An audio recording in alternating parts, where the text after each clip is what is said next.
علی بھائی اگلا سوال ہے، اس ویک سوشل میڈیا پہ ایک خبر بڑے ہی زور و شور سے گردش کر رہی ہے اور وہ ہے مینڈک کا گوشت جو کہ شاورموں میں عوام الناس کو کھلایا جا رہا ہے، کیا یہ خبر واقعی درست ہے؟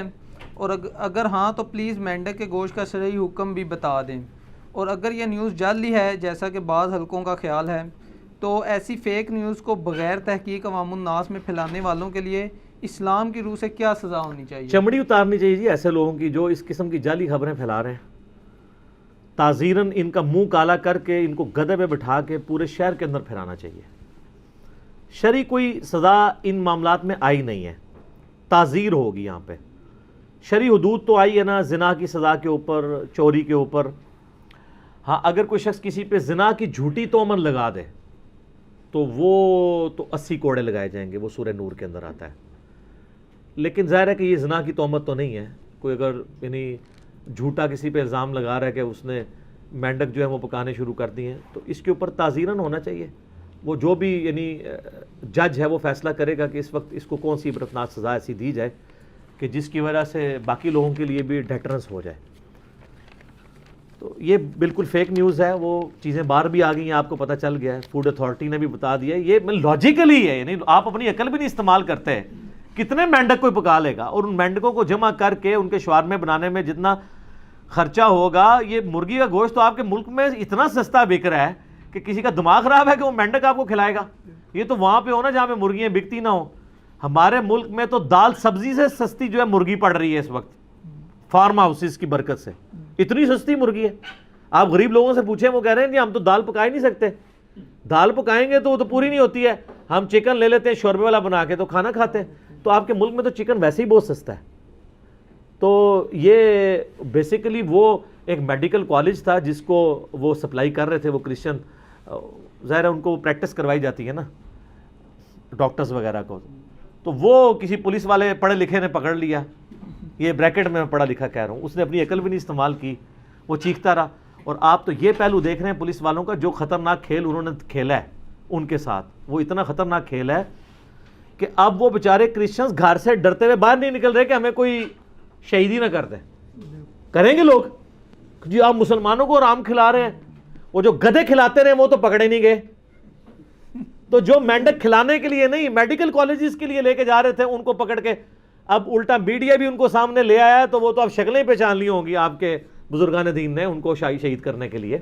بڑا خطرناک کھیل کھیلا ہے، ان کو میڈیا پہ اس طرح سامنے نہیں لانا چاہیے تھا، یا کم از کم ان کو نقاب کروا کے لے کے آتے، ورنہ اب وہ بیچارے گھر سے نکل نہیں رہے۔ میں نے ان کے انٹرویو سنے، وہ کہتا ہے جی ہم ڈرتے ہیں کہ ہمیں پکڑ کے کوئی مار ہی نہ دے۔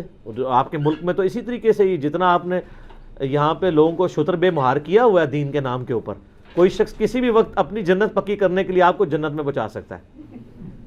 دیکھیں کیسا ملک ہے کہ آپ کو جنت میں پہنچا کے وہ اپنی جنت پکی کرتے ہیں۔ یہی تربیت یہاں پہ ہو رہی ہے نا، ایکسٹرا جوڈیشل کلنگ جو ہے وہ اسی طرح کے خپتی لوگ ہی کر رہے ہوتے ہیں نا، تو بالکل غلط ہے۔ ایسے لوگوں کو میں کہتا ہوں اس کا آج خود نوٹس چیف جسٹس کو لینا چاہیے، ایٹ لیسٹ جو ہمارے وکلاء میں بھی بڑے دیندار لوگ ہیں وہ اس کی پٹیشن فائل کریں ہائی کورٹ کے اندر، اور اس کے اوپر سخت قانون سازی ہونی چاہیے کہ اس طریقے سے آپ جھوٹے الزامات لگاتے ہیں اور پھر کئی لوگوں کو میں نے کاروبار کو آپ نے ڈاؤٹ فل کر دیا، جو شوارمے بیچ رہے ہیں آپ ذرا ان پہ بھی دیکھیں ان پہ بھی کیا گزری ہوگی۔ اب وہ چیخ رہے ہیں کہ جی ہم چکن ہی پکا رہے ہیں خدا کے لیے، اور اس میں صرف ایک چیز ہے اس کو خیال رکھنے کی ضرورت ہے، وہ جو شوارمے بیچ رہے ہیں ان کو بھی میں کہوں گا کہ بیمار مرغیاں اور مردہ مرغیاں نہ خریدیں، کیونکہ مجھے پتہ چلا ہے کچھ لوگ یہ کام بھی کر رہے ہیں کہ وہ سستی بیمار مرغیاں یا مردہ مرغیاں لے کے تو وہ یوز کر کے تو سستے شوارمے بیچتے ہیں، تو وہ تو غلط ہے، حرام ہے۔ مردار تو قرآن حکیم میں کم از کم 4 جگہ ہے کہ تمہارے لیے مردار، بہتا ہوا لہو، خنزیر کا گوشت، اور جس چیز پہ ذبح کے وقت غیر اللہ کا نام لیا جائے، یہ 4 چیزیں حرام کی گئی ہیں۔ اللہ یہ قرآن پاک میں آتا ہے کہ کیٹاسٹرافک کنڈیشن ہو جائے، زندگی موت کی کشمکش ہو جائے، تو پھر تم اتنا لے سکتے ہو کہ جان بچا لو، لیکن اس میں بھی تمہارے دل میں بغاوت نہ ہو اور سرکشی والا ایلیمنٹ نہ ہو، تو وہ تو سورہ نحل میں تو اس سے بھی بڑی بات آئی ہے کہ اگر کوئی شخص دل میں ایمان رکھتا ہو اور جان بچانے کے لیے کلمہ کفر بھی بول دے تو اللہ تعالیٰ اس پر بھی گرفت نہیں کرے گا۔ لیکن دل ایمان پہ ٹھکاؤ جان بچانے کے لیے. جرمنی کا ویزا لینے کے لیے, نیشنلٹی لینے کے لیے اپنے آپ کو قادیانی لکھوانے سے نہیں, گن پوائنٹ پہ جان بچانے کے لیے. یہاں تو ہر بندہ مجبوری بنائے بیٹھا ہوتا ہے جان بچانے کے لیے. تو یہ جن لوگوں نے حرکت کی ہے جی ان کو سزا دینی چاہیے. باقی رہ گیا مینڈک, اور یہ حقیقت بات ہے کہ جب یہ چیز شروع ہوئی ہے فوراً میڈیا کے اوپر خبریں چل گئی ہیں بغیر تحقیق کے. ہمارا الیکٹرانک میڈیا بھی کوئی تحقیق کیے بغیر, بعد میں معذرتیں چند ایک لوگ کرتے ہیں, زیادہ تر نہیں کرتے. چیک تو کرو یہ خبر ہے صحیح کہ نہیں. حتیٰ کہ ہماری اکیڈمی میں اگلے دن ایک بھائی کا فون آیا, وہ کہہ رہے ہیں یہاں تو لوگ یہ بھی بحث کر رہے ہیں کہ مینڈک کا گوشت حلال ہے یا حرام. اندازہ کریں. تو لوگ یہ بھی باتیں کر رہے ہیں جی مینڈک کا گوشت تو کہیں بھی حرام نہیں قرار دیا گیا, لہٰذا یہ حلال ہی ہے. اور وہ دلیل دیتے ہیں قرآن میں ہے کہ حرام چیزیں تو وہ چاہ رہی ہیں, مردار اور بہتا ہوا لہو, خنزیر کا گوشت, اور غیر اللہ کے نام پہ ذبح کیا جائے. اگر مینڈک کو اللہ کے نام پہ ذبح کیا جائے تو اس کا تو مینڈک کا ذکر نہیں ہے نا. پہلے دین کو سیکھیں. دین کے دو انڈیپینڈنٹ سورسز ہیں, نمبر 1 قرآن اور نمبر 2 سنت, جو عملی تواتر سے بھی ٹرانسفر ہوئی ہے اور احادیث کی شکل میں بھی ٹرانسفر ہوئی ہے. جو چیزیں قرآن کے اندر ایڈریس نہیں ہوئی ہیں سنت میں ان کی ڈیٹیلز موجود ہیں. مسلمانوں کو عملی تواتر اور اجماع سے یہ بات پتہ ہے کہ جتنے حشرات الارض ہیں یہ سب کے سب حرام ہیں. دنیا کا کوئی مسلمان دنیا کا کچھوے کو یا مینڈک کو یا مگرمچھ کو یا سانپ کو حلال سمجھتا ہے. یہ نسل در نسل عملی تواتر سے چل رہی ہے چیز. اجماع امت ہے. المستدرک الحاکم میں صحیح سند کے ساتھ حدیث ہے 399 نمبر, کہ میری امت کبھی بھی گمراہی پر جمع نہیں ہوگی. امت کا اجماع ہے اس کے اوپر, کوئی دوسری رائے موجود نہیں ہے. ویسے دلائل بھی موجود ہیں, میں کیٹاگوریکل بات کر رہا ہوں. جب اجماع ہو تو پھر دلیل کی ضرورت نہیں ہوتی. پوری امت کا اجماع ہے نا, جس طرح کہ نماز قبلہ رخ پڑھنی ہے. اب کوئی کہے جی کہاں لکھا ہوا ہے, یہ دکھانا ضروری نہیں ہے کیونکہ اجماع ہے. دکھائی وہاں پہ جائے گی دلیل جہاں پہ 2 رائے ہوں گی.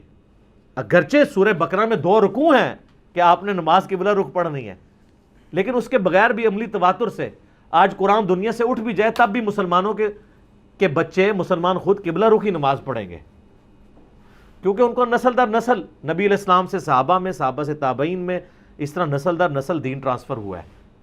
جو اجماعی باتیں ہیں, جو بدعات ہیں, میں ان کی بات نہیں کر رہا. بدعت پھر اجماعی بھی نہیں ہوتی, وہ ہر علاقے کی ڈیفرنٹ ہوتی ہے. اجماع ہر جگہ کا ایک ہی ہے. پوری دنیا میں آپ کہیں چلے جائیں مسلمان اپنے مردوں کو قبلہ رخ دفناتے ہیں. آج آپ دنیا سے ساری دین کی کتابیں بھی ختم کر دیں, مسلمان اپنے بچوں کو قبلہ رخ ہی دفنائیں گے, اپنے ماں باپ کو قبلہ رخ ہی دفنائیں گے. کیوں؟ اجماع اور عملی تواتر سے چل رہا ہے. سورۃ المائدہ کی آیت نمبر 96 میں آتا ہے کہ جو پانی کے جانور ہیں تمہارے لیے حلال کر دیے گئے. پیورلی پانی کے جانور, چاہے وہ سمندری ہوں چاہے دریائی. اب پانی کے جانور کون سے ہیں؟ مچھلی, کیکڑا, ویل مچھلی, شارک مچھلی, یہ سب کے سب جانور حلال ہیں. بلکہ بخاری مسلم میں حدیث ہے, ابو عبیدہ ابن جراح کے ساتھ صحابہ کہتے ہیں ہم ایک سفر میں تھے تو ایک بہت بڑی مچھلی جو ہے وہ سمندر کے کنارے سمندر نے پھینک دی. ہم 15 دن تک کھاتے رہے, اور جب اس کی پسلیاں جوڑی گئیں تو ایک اونٹ سوار اس کے نیچے سے گزر سکتا تھا. تو اتنی بڑی ویل مچھلی ہو سکتی ہے نا. تو ویل مچھلی اگرچہ میمل ہے لیکن ہے سمندر کا جانور. سمندر کے جانور کی یہ ڈیفینیشن ہے جو پانی سے نکالنے سے مر جائے وہ سمندری جانور ہے. اکثر لوگ پوچھ رہے ہوتے ہیں جھینگا, جھینگا اگر ہوا میں زندہ رہتا ہے تو حرام ہے, اور اگر ہوا میں مر جاتا ہے تو حلال ہے. تو حلال ہے. ویل مچھلی حلال ہے, اگرچہ اس کو مرنے کے لیے چند گھنٹے چاہیے, فوراً نہیں مرتی. کیکڑا بھی کافی دیر تک زندہ رہتا ہے لیکن الٹیمیٹلی مر ہی جاتا ہے. لیکن کچھوا پانی سے آپ باہر بھی نکالے نہیں مرے گا, سانپ نہیں مرے گا, مینڈک نہیں مرے گا. مینڈک کا پتہ لگ گیا, مینڈک نہیں مرے گا تو وہ سمندری جانور نہیں ہے. اچھا, اس کے علاوہ مگرمچھ نہیں مرے گا, دونوں جگہ زندہ رہتا ہے. تو یہ پانی کا جانور نہیں ہے. پانی کے سارے جانور ایون مردہ حالت میں بھی اوپر آ جائیں حلال ہیں. سمندری مردار بھی حلال ہے. اسی لیے ان جانوروں کو ذبح بھی نہیں کیا جاتا. مچھلی کبھی کسی نے ذبح کی ہے؟ کیوں؟ کہ اللہ نے اس کو حلال کر دیا ہے، وہ مر جائے گی تو وہ آپ کھا سکتے ہیں۔ البتہ مینڈک کے حوالے سے علیحدہ سے حدیثیں بھی موجود ہیں، سنن ابی داؤد میں، سنن نسائی میں باقاعدہ مینڈک کے اوپر چیپٹر ہے، اس میں حدیث موجود ہے۔ مشکات میں بھی آپ کو طب نبوی والے چیپٹر میں ملے گی، چونکہ وہ طب والا ذکر ہے کہ ایک طبیب تھا، ایک ڈاکٹر، اس نے نبی علیہ السلام سے کہا کہ مجھے مینڈک کے مارنے کی اجازت دیں، تو میں نے مینڈک کو دوائی کے طور پہ استعمال کرنا ہے، اس میں سے چیز نکال کے، تو آپ صلی اللہ علیہ وآلہ وسلم نے مینڈک کو مارنے سے منع فرما دیا۔ ورنہ تو آپ کہتے ہیں کہ ٹھیک ہے مار لو، کچھ دوائی میں ڈال لینا، کچھ کھا لینا، اس طرح تو نہیں۔ تو مینڈک کا مارنا ہی فی نفس حرام ہے شریعت میں۔ اچھا یہ مینڈک وہ جانور ہے، یہ بے ضرر جانور ہے، آپ اس کو مار نہیں سکتے، یہ یاد رکھیے گا۔ مچھروں کو آپ مار سکتے ہیں، بخاری مسلم میں کتنی حدیثیں ہیں کہ سانپوں کو مارنے کی اجازت ہے کیونکہ وہ انسان کے لیے نقصان دہ ہیں۔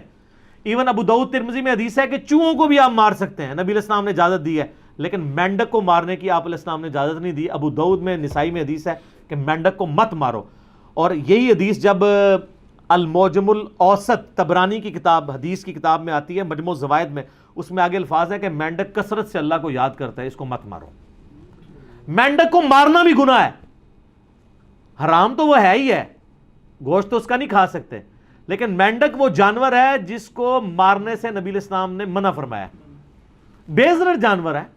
آج تک کاٹا کسی کو مینڈک؟ یہ تو بیچارہ اتنا شریف جانور ہے کہ چھوٹے بچے جن کو آئیڈیا وہ تو ہاتھ میں اٹھائے پھرتے ہیں ان کو، اکثر یہ گاڑیوں کے نیچے آ کے مر جاتے ہیں۔ نبی علیہ السلام نے مینڈک کو مارنے سے منع کیا ہے، لہٰذا اس کا گوشت تو خیر حرام ہی ہے، اس کو آپ مار ہی نہیں سکتے۔ جن چیزوں کے مارنے کی اجازت تھی وہ دے دی آپ کو، سانپوں کو مار سکتے ہیں، چوہوں کو مار سکتے ہیں آپ، مچھروں کو، مکھیوں، جو چیزیں مضر صحت ہیں آپ ان کو مار سکتے ہیں۔ پاگل کتوں کو مارنے کی بخاری مسلم میں اجازت موجود ہے کہ آپ ماریں، ٹھیک ہے، جو ظاہر ہے وہ کاٹتے ہیں، پھر ظاہر ہے انسان کی زندگی تو زیادہ اہم ہے نا جی، تو وہ مینڈک کے والے سے مجھے یعنی یہ آیا کہ آپ لوگ یہ بھی بحثیں کر رہے ہیں کہ مینڈک حلال ہے یا حرام ہے۔ میرا خیال ہے جو شوارمے کے عادی ہو چکے ہیں ان کو ہوتا ہے، وہ سمجھ رہے ہو کہ یار ہمارے شوارمے ہی نہ چھوٹ جائیں، بے فکر ہیں، آپ نے آج تک کبھی مینڈک کا شوارمے کھایا ہی نہیں ہوگا، ورنہ وہ آپ کو 70 روپے میں، 100 روپے میں نہ مل رہا ہو، 300-400 روپے کا ایک شوارمے مل رہا ہو، پورا دن بھی کوئی مینڈک کٹھے کرتا رہے کتنا کر لے گا؟ وہ جو بندہ کٹھے کرے گا تو وہ آپ سے کم از کم ایک دن کی مزدوری تو لے گا۔ ایوریج اس ٹائم مزدور کتنی مزدوری رہ رہا ہے عثمان بھائی؟ 800 روپے دیتا ہوں، جدو دے گا تسی کیا کرو گے؟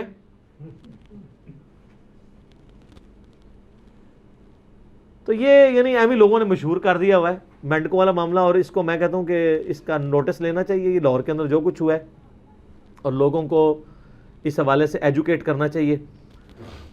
باقی جو چیزیں حرام ہیں وہ میں نے آپ کو بتا دی ہیں، سورۃ النحل کی آیت نمبر 115 میں کلیئر کٹ آیا ہے، سورۃ المائدہ میں بھی آیا ہے، سورۃ الانعام کے اندر بھی آیا ہے کہ تمہارے لیے حرام کیا گیا ہے مردار، چاہے حلال جانور بھی مر جائے، ادر دین مچھلی، وہ حرام ہی ہے۔